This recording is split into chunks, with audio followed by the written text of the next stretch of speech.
का शुरू एक ऐसी जगह को दिखाते हुए होता है जहाँ सख्त सर्दी पड़ रही थी और एक जहाज बर्फ के नीचे दबा हुआ था। ये यहाँ तक कैसे पहुँचा, इसका पता लगाने के लिए एक रिसर्च टीम लेजर से बर्फ को काट कर एक होल करती है और उस प्लेन के अंदर जाती है। उसके अंदर जाने में बहुत मुश्किल हो रही होती है। टीम मेंबर को कोई चीज दिखाई देती है जो कि कैप्टन अमेरिका की शील्ड की तरह लग रही होती है, क्योंकि उस पर भी स्टार बना हुआ था और थी भी ब्लू और रेड कलर की। इनको कंफर्म हो जाता है कि ये शील्ड ऑफ कैप्टन अमेरिका ही है। लेकिन ये आई कहाँ से? क्या इस प्लेन में वो भी था? मल्टीपल क्वेश्चन सोच में आते हैं। अब सीन शिफ्ट होता है पास्ट की तरफ, जब हमें एक सिटी दिखाई जाती है। वहाँ जर्मन सोल्जर्स हुआ करते थे। वो अपने लीडर के कहने पर एक एंशिएंट और मिस्टीरियस चीज को ढूंढ रहे होते हैं। जब कोई भी उसको ढूंढ नहीं पाता तो आर्मी लीडर खुद ही एक प्रीस्ट से मिलने जाता है। वहाँ उसको एक फेक कॉस्मिक क्यूब मिलता है, जिसे उठाते हुए वो जान लेता है कि ये तो असली नहीं है। वो प्रीस्ट से पूछता है वो चीज कहाँ है जिसकी मुझे तलाश है। तो प्रीस्ट जब कोई उसे जवाब नहीं देता तो लीडर वो फेक क्यूब तोड़ देता है और उससे दोबारा पूछता है मुझे बताओ वो कहाँ है। प्रीस्ट उससे कहता है नहीं, वो तुम्हारे लिए नहीं है, क्योंकि तुम एक गॉड नहीं हो। उस चीज को सिर्फ गॉड ही हासिल कर सकता है, क्योंकि उसी में इतनी ज्यादा पावर बर्दाश्त करने की एनर्जी होती है। जब प्रीस्ट उसे कुछ नहीं बताता तो वो खुद ही अपनी नजर इधर उधर दौड़ाने लगता है। उसे एक दीवार कुछ अजीब सी लगती है जिसमें एक बटन लगा होता है। वो उसको प्रेस करता है तो उसमें से एक बॉक्स बाहर आता है। उसके अंदर रियल कॉस्मिक क्यूब होता है जिससे लाइट निकलने लगती है। अब यहाँ भी सीन चेंज हो जाता है। पिछले वाक्य को पूरा 1 साल गुजर गया होता है। यहाँ हम बहुत सारे लड़कों को देखते हैं जो कि एक ही एज के होते हैं। वहाँ एक लड़का और भी होता है जिसका नाम होता है स्टीव। ये इस मूवी का मेन कैरेक्टर भी है। अब स्टीव का ख्वाब ये था कि वो आर्मी में जाए, लेकिन कुछ डिजीजेस की वजह से उसको सिलेक्ट नहीं किया जाता। अब स्टीव एक ऑफिसर से मिलता है जिसका नाम बकी बार्न्स होता है। स्टीव उसे बताता है कि मैं आर्मी में जाना चाहता था, पर कभी ऐसा नहीं हुआ कि मैं सिलेक्ट हो जाऊं। बार बार मुझे रिजेक्ट कर दिया जाता था। तो बार्न्स उसे बताता है कि आज रात मैं तुम्हें एक ऐसी चीज दिखाऊंगा जिसे देखकर तुम खुश हो जाओगे। एक ऐसा फेस्टिवल जिसमें तुम्हें फ्यूचर की हर चीज देखने को मिलती है। अब वो लोग रात को वहाँ जाते हैं और एंजॉय भी करते हैं। वहीं पर उनको एक मिस्टीरियस आदमी दिखता है, लेकिन वो लोग अपना फन कंटिन्यू रखते हैं। यहाँ एक आर्मी ग्रुप की पिक्चर में खुद को देखते हुए स्टीव बार्न्स से फिर से कहता है क्या कभी मैं आर्मी में जा सकूंगा? मेरे अंदर अपनी कंट्री के लिए लड़ने के लिए बहुत ज्यादा पैशन है और मुझे यकीन है इतना पैशन किसी में भी नहीं। तो बार्न्स उससे कहता है तुम बीमार हो स्टीव। अब इनकी ये बातें वहाँ एक ग्लासेस वाला डॉक्टर भी सुन लेता है। खैर उसी वक्त स्टीव को पता चलता है कि फ्यूचर के लिए आर्मी सिलेक्शन हो रही है। वो फौरन से जाकर फॉर्म जमा कराता है, लेकिन वहाँ पर जो आदमी होता है उसे रिजेक्ट कर देता है कि तुम्हारे फॉर्म से पता चला है कि तुम बार बार रिजेक्ट हुए हो, तो जरूर कोई ना कोई वजह होगी ना। लेकिन तभी वहाँ वो डॉक्टर आते हैं जिन्होंने उनकी बातें सुनी थी। वो डॉक्टर एक साइंटिस्ट भी थे। वो स्टीव से इंटरव्यू लेते हैं और उसके फॉर्म पर 1A लिखते हैं, यानी फर्स्ट एवेंजर कैप्टन अमेरिका, जिसके बारे में स्टीव खुद भी गेस नहीं कर पाता। अब सीन शिफ्ट होता है एक आर्मी यूनिट पर, जहाँ के कमांडर्स को दिखाया जाता है, एक मेल कमांडर और एक लड़की पैगी कार्टर को। वहाँ के कमांडर साइंटिस्ट से पूछते हैं कि आप जानते हैं आर्मी को बहुत सारे ऑपरेशंस और टास्क दिए जाते हैं, मैं कैसे मान लूं कि स्टीव बेटर ऑप्शन है। तो साइंटिस्ट यानी वही डॉक्टर वहाँ एक बॉम्ब फेंकते हैं, जिसको देख के सब लोग अपनी जान बचाने के लिए भागने लगते हैं, जबकि स्टीव उसी बॉम्ब के ऊपर आकर लेट जाता है ताकि वो अपनी जान दे दे और बाकी लोगों को कुछ भी ना हो। ये देख के सब बहुत इम्प्रेस होते हैं और आर्मी कमांडर स्टीव को रखने के लिए मान जाते हैं। अब दूसरी तरफ हम एक आदमी रेड स्कल को देखते हैं। वो अपने साइंटिस्ट के साथ मिलकर कॉस्मिक क्यूब की पावर्स को जान रहा होता है और उसको यूज करके ऐसी एनर्जी निकालने की कोशिश करता है जो किसी भी प्लेन को 5-6 दिन तक उड़ा सके, यानी उसके लिए किसी फ्यूल की जरूरत ना पड़े और हर वॉर में भी उन्हें एनर्जी दे सके ताकि वो जीत जाएं। आखिरकार कई दिन की मेहनत के बाद रेड स्कल का साइंटिस्ट वो मशीन बना ही लेता है जो कॉस्मिक क्यूब से एनर्जी लेगा और उनके टैंक्स में ट्रांसफर करेगा। उधर आर्मी यूनिट से पैगी कार्टर स्टीव को उसकी अपनी सिटी लेकर आती हैं, यानी जहाँ से स्टीव आया था। क्योंकि यहाँ पर ग्लासेस वाले डॉक्टर की एक बहुत ही आला मशीन थी जो कि किसी भी इंसान की ताकत को बढ़ा सकती थी और ये आर्मी पर्पस के लिए ही बनाई गई थी। इस मशीन का क्रिएटर वही मिस्टीरियस आदमी था जिसको हमने फेस्टिवल में देखा था। जब इसमें यूज होने वाला लिक्विड डॉक्टर यानी उसी साइंटिस्ट ने बनाया तो उनका भी नाम इसके क्रिएटर्स में आ गया और इसकी मेंटेनेंस का भी वही ख्याल रखा करते थे। अब इसी मशीन में भेजने के लिए स्टीव को यहाँ पर लाया गया था।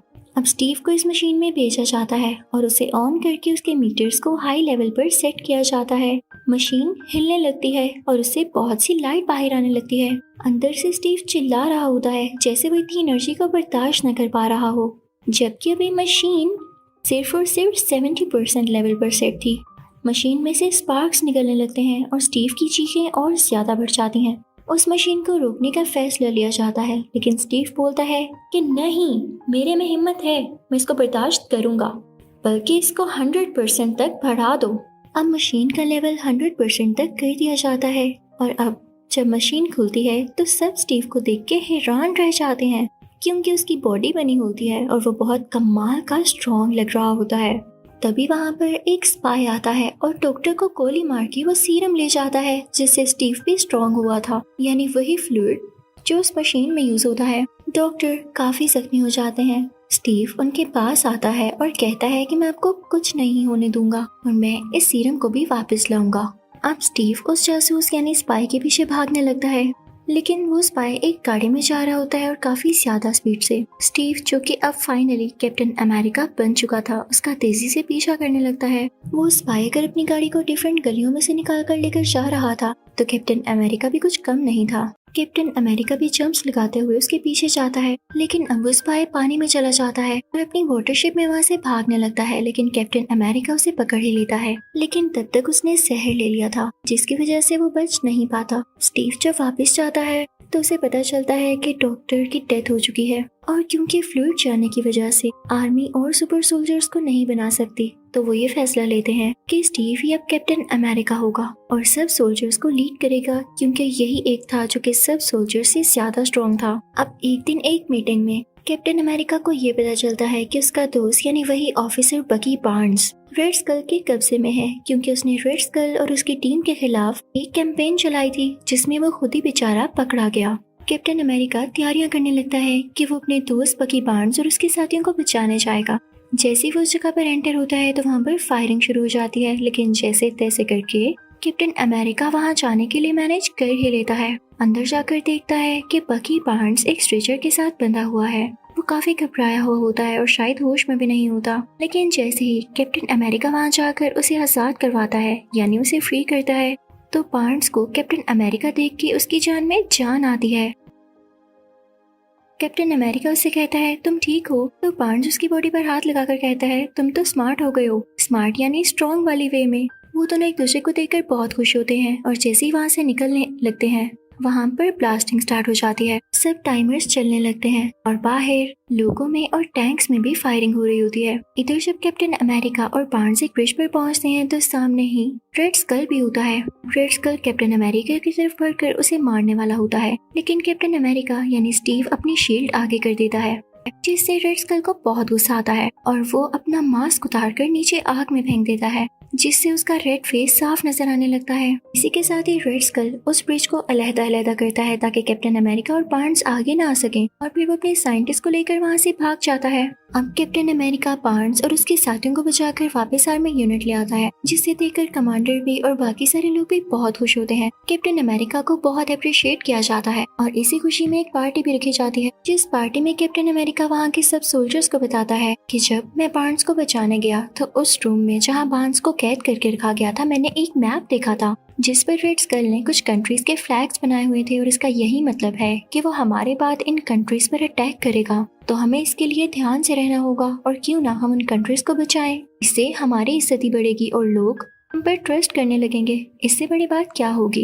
अब कैप्टन अमेरिका के साथ ही तैयार हो जाते हैं और अपने हथियार भी रेडी करने लगते हैं। वहाँ पर कैप्टन अमेरिका को एक नई शील्ड दी जाती है। अब कैप्टन अमेरिका अपने साथियों को लेकर एक ट्रेन की तरफ पहुँचता है जिसमें उस रेड स्कल का साइंटिस्ट था। वो लोग उसे पकड़ने ही यहाँ पर आए थे। कैप्टन अमेरिका अपनी सारी टीम को उस ट्रेन के अंदर भेज देता है और कुछ उस ट्रेन के ऊपर ही होते हैं और यहीं पर ही जब एक रस्सी की मदद से बार्न्स भी उस ट्रेन पर चढ़ रहा होता है तो ट्रेन एक खतरनाक जगह से गुजरती है और बार्न्स नीचे गिर जाता है। अब रेड स्कल का साइंटिस्ट इनके कब्जे में होता है। कमांडर जब उसे क्वेश्चनिंग करने लगता है तो इनको ये पता चलता है कि वाकई रेड स्कल ने उन कंट्रीज पर अटैक करने के लिए बहुत सारी प्लानिंग कर रखी है जिसका डाटा उनकी बेस पर है। तो कैप्टन अमेरिका देर ना करते हुए अपने साथियों से कहता है कि हम वहाँ पर बाइक्स पर जाएंगे और वो जंगलों से होता हुआ सुनसान इलाकों से होता हुआ बाइक्स पर बड़े मजे से उनकी बेस पर जाने लगता है। अब बहुत एफर्ट के बाद कैप्टन अमेरिका और उसके साथी उस बेस तक पहुंच जाते हैं जहां पर रेड स्कल को इनके आने की खबर पहले से हो चुकी थी। उसने अपना प्लेन रेडी कर लिया होता है और वहां से निकलने वाला होता है, लेकिन कैप्टन अमेरिका उसको ऐसे कैसे जाने दे सकता था। तो वो भी एक गाड़ी लेता है और अपने साथियों के साथ उसका पीछा शुरू कर देता है। उस कार में वो कमांडर और पैगी कार्टर भी होते हैं। कैप्टन अमेरिका इतनी तेज गाड़ी चलाता है कि उस प्लेन तक पहुंच ही जाता है। कैप्टन अमेरिका चुपके से उसके प्लेन के अंदर जाता है और उसे ढूंढने लगता है, लेकिन तभी रेड स्कल पीछे से आकर उस पर वार करता है। उसके हाथ में एक लेजर गन होती है जिससे वो उसे शूट करने लगता है, लेकिन कैप्टन अमेरिका इस चीज को लेकर बहुत अटेंटिव था तो वो अपनी शील्ड से उस लेजर के वार को रोकता रहता है। अभी रेड स्कल आगे आता है और उसे टांगों से पकड़कर नीचे गिराता है। कैप्टन अमेरिका भी ऐसे ही करता है। वो एक दूसरे को कमर और टांगों से पकड़ पकड़ कर गिरा रहे होते हैं। रेड स्कल पे कुछ कम नहीं था और वो भी आगे से बराबर वार कर रहा था। तो कैप्टन अमेरिका उसे उठाकर उसकी मशीनरी पर फेंकता है जिससे जहाज का सारा सिस्टम खराब होने लगता है और वो नीचे की तरफ जाने लगता है। अब रेड स्कल कैप्टन अमेरिका को धकेलते हुए यानी उसे पुश करते हुए रेंगता हुआ कंट्रोलिंग सिस्टम तक जाता है और वहाँ की सेटिंग करके जहाज को फिर से ठीक उड़ाने लगता है और फिर से कैप्टन अमेरिका की तरफ अपनी लेजर गन के साथ आता है और उससे कहता है तुम्हारी हिम्मत कैसे हुई। लेकिन कैप्टन अमेरिका रोल होते हुए अपनी जान बचाता है और फिर से अपनी शील्ड का यूज करते हुए उसके लेजर शॉट्स को रोकता है। लेकिन इसी दौरान वो कॉस्मिक क्यूब भी हिल जाता है और नीचे गिरने वाला होता है कि तभी रेड स्कल उसे उठा लेता है, लेकिन उसमें इतनी ज्यादा एनर्जी थी कि वहाँ पर स्पार्क्स होने लगते हैं क्योंकि रेड स्कल की बॉडी के अंदर तक जाते हैं। फिर हम देखते हैं कि रेड स्कल इसी के साथ ही गायब हो गया है। शायद वो इसकी एनर्जी को वाकई बर्दाश्त ही नहीं कर सका और कॉस्मिक क्यूब जब प्लेन के नीचे गिरता है तो वहाँ की रोड्स को पिघलाता हुआ प्लेन से नीचे ही गिर जाता है। अब कैप्टन अमेरिका वहाँ के कंट्रोलिंग सिस्टम पर आता है जहाँ पर उसे पता चलता है कि रेड स्कल इसी प्लेन के जरिए ही बाकी कंट्रीज पर अटैक करने वाला था क्योंकि इसमें बॉम्ब्स भी पड़े हुए थे और मिसाइल्स भी थे।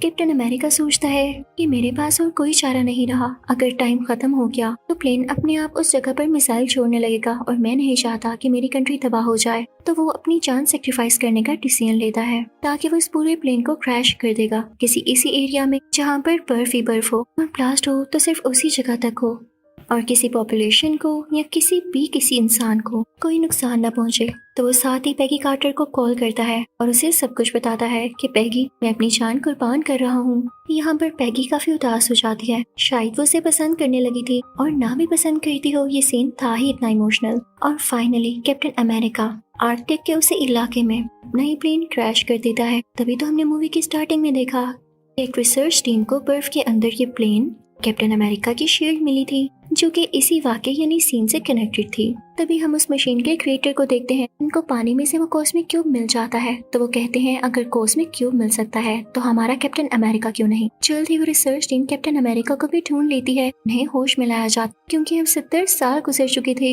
कैप्टन अमेरिका होश में आने के बाद बिल्कुल ठीक ठाक था क्योंकि उसमें उसी सीरम की पावर्स जो थी। तो उसको जिस रूम में रखा जाता है रूम का सारा सेटअप भी पुराना होता है, इवन उसके पास रेडियो भी बड़ा होता है ताकि कैप्टन अमेरिका को कुछ अजीब कि वो अचानक से फ्यूचर में कैसे आ गया। लेकिन रेडियो पर जिस मैच की कमेंट्री चल रही होती है कैप्टन अमेरिका कहता है इस मैच में तो मैं खुद बैठा हुआ था तो इसकी कमेंट्री लाइव कैसे चल रही है। वो भाग कर बाहर जाता है, तभी उसे एक आदमी मिलता है और कहता है अरे तुम बाहर आ गए, हमने सोचा था हम तुम्हें आहिस्ता आहिस्ता बताएंगे ताकि तुम घबराओ नहीं।